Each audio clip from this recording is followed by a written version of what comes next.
Alright, magandang araw na ho sa lahat natin ng mga viewers, Luzon, Visayas at Mindanao all over the world. Welcome naman sa ating panibagong video, panibagong reaction, mga ka-action, mga kakamping.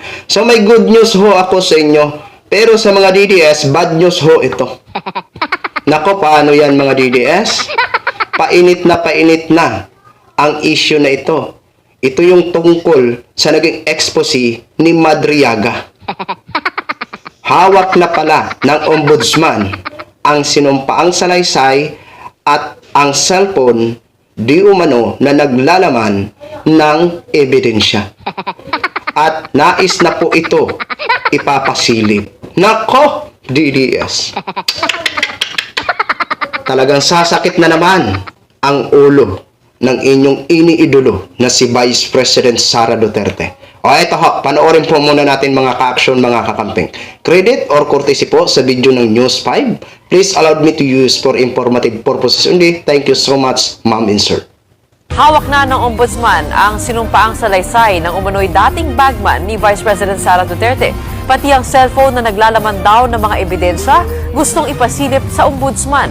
Nasa frontline na balitang yan si JC Cosico. Nagsumite na ng kanyang notarized affidavit sa ombudsman ang kampo ng umano'y bagman ni Vice President Sara Duterte na si Ramil Madriaga.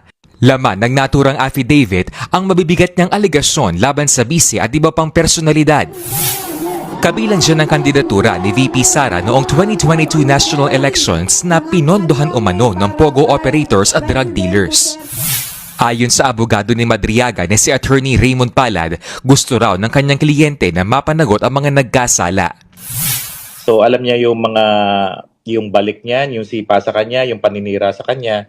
Expected niya na yan, pero firm ang decision niya na nailabas yung nalalaman niya. Sabi niya is that naglingkod ako ng buong puso sa kanila. Pero alam niya na may mga criminal liabilities at dapat managot kung may pagkakasala sa batas. Kailangan din daw itong silipin ni Ombudsman Jesus Crispin Remulla, lalo't meron ding alegasyong isa umano ang parking compound ng Ombudsman sa mga pinagdalhan ni Madriaga ng pera. Gusto rin nilang isailalim sa forensic examination ang tatlong cellphone ni Madriaga na naglalaman umano ng mga ebidensya. Nasa kustodiya raw ng korte ang mga cellphone na nakuha kay Madriaga nang siya'y mahuli. Napag-usapan lang namin is that tinatawagan siya. Kung kailan siya magdi-deliver ng pera, tatawagan siya ni Nolasco, iti-text siya to be at one place.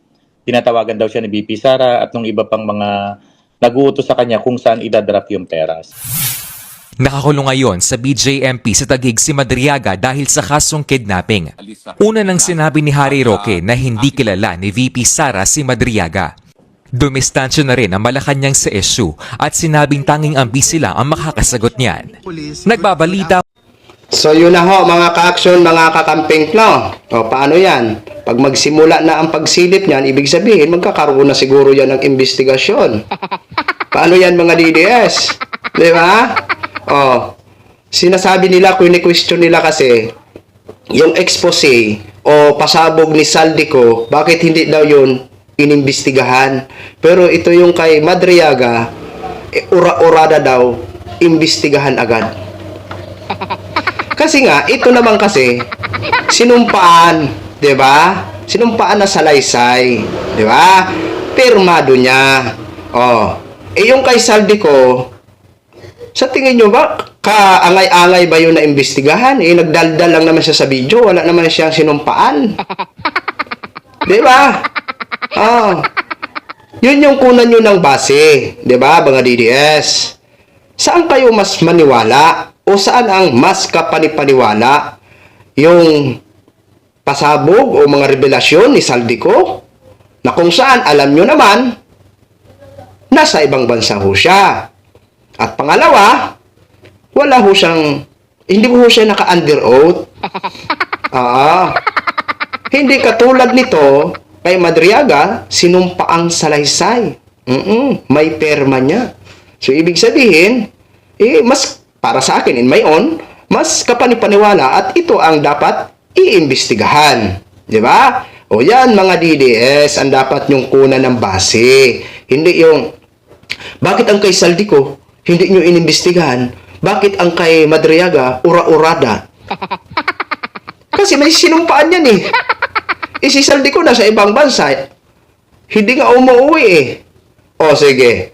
Kung halimbawa man gusto nyo pa imbestigahan yung mga sinasabi ni Saldi ko, manawagan kayo mismo na umuwi si Saldi ko at dito niya yan sabihin na naka-under oath.